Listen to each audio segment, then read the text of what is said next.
Bus boss D boss bus boss D boss bus boss D boss. ಅಣ್ಣ ಎಲ್ಲಿಂದ ಬಂದಿದ್ದೀರಾ? ಚಿತ್ರದುರ್ಗದಿಂದ ಬಂದಿದ್ವಿ ಅಣ್ಣ. ಎಷ್ಟು ವರ್ಷದಿಂದ ಡಿ ಬಾಸ್ ಅಭಿಮಾನಿ? ನಾವು ನಮಗ್ ಬುದ್ಧಿ ಬಂದಾಗಿದ್ದ ಡಿ ಬಾಸ್ ಅಭಿಮಾನಿನೇ. ಯಾವ ಮೂವಿ ಇಷ್ಟ ಅಣ್ಣ? ಎಂತ ಮೂವಿ ಅಂತ ಹೇಳಕ್ಕಾಗಲ್ಲ, ಮಾಡಿರೋ ಮೂವಿ ಎಲ್ಲ ಇಷ್ಟನೇ. ಫಸ್ಟ್ ಆಫ್ ಆಲ್ ನಮ್ಮ ದೇವ್ರು ಅಂತೇನು ಹೇಳ್ತೀವಿ ಅವ್ರಿಗೆ. ಯಾಕಪ್ಪ ಅಂತಂದರೆ ಇವತ್ತು ನಮ್ಮ ದೇವ್ರ ದಿನ ಇದೆ, ನಾವು ಎಷ್ಟೊತ್ತು ಬೇಕಾದ್ರೂ ಕಾಯ್ತೀವಿ. ಇದು ದೇವಸ್ಥಾನಕ್ಕೆ ನಿಂತ್ಕೊಳ್ತೀವಿ, ಅಲ್ಲಿ ದೇವಸ್ಥಾನ ಇದೆ, ಲೈನ್ ಯಾವಾಗ ಮುಟ್ಟುತ್ತೋ ಅಲ್ಲಿವರೆಗೂ ನಾವು ನಿಂತ್ಕೋತೀವಿ. ನೀವು ಯಾವ ಮೂವಿ ಇಷ್ಟ ಯಾವುದು ಅಂತ ಕೇಳ್ತಿರಲ್ಲ, ನಮ್ಗೆ ಎಲ್ಲ ಮೂವಿ ಇಷ್ಟ. ನಮ್ಮ ಬಾಸ್ ರಾಮರಾಜ್ ಕಾಟನ್ ಬನೀನ್ ಮೇಲೆ ಬಂದು ಕೂಡ ನಾವು ಥಿಯೇಟ್ರಿಗೆ ಹೋಗಿ ನೋಡ್ತೀವಿ ಅಷ್ಟೇ. ರಾಮರಾಜ್ ಕಾಟನ್ ಬನೀನ್ ಮೇಲೆ ಬಂದು ಕೂಡ ಅಷ್ಟು ಒಂದು ಸೆಕೆಂಡ್ಸ್ ಇದ್ರೂ ಕೂಡ ನಾವು ಥಿಯೇಟ್ರಿಗೆ ಹೋಗಿ ನೋಡ್ತೀವಿ, ಅಷ್ಟು ಅಭಿಮಾನಿ.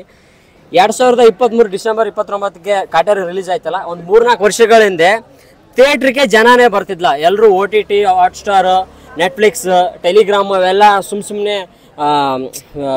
ಬ್ಲಾಕಲ್ಲಿ ಬರ್ತಕ್ಕಂಥ ಮೂವಿಗಳು ವೀಡಿಯೋದಲ್ಲಿ ಡೌನ್ಲೋಡ್ ಮಾಡ್ಕೊಂಡು ನೋಡ್ತಿದ್ರು. ಬಟ್ ಆದರೆ ನಮ್ಮ ಬಾಸದ ಕಾಟೇರ ಮೂವಿ ಬಂದಮೇಲೆ ಎಲ್ಲರೂ ಜನಸಾಗರ ಚಿತ್ರಮಂದಿರಗಳು ತುಂಬಿ ಹರಿದಾಡ್ದೋಯ್ತು. ಮತ್ತು ಚಿತ್ರಮಂದಿರದ ಓನರ್ಗಳಿಗೆ ತುಂಬಾ ಸಂತೋಷ ಹೊಂದಿದ್ದಾರೆ. ಜೈ ಸುಲ್ತಾನ, ಜೈ ಕರ್ನಾಟಕ ಸುಲ್ತಾನಕ್ಕೆ ಜೈ.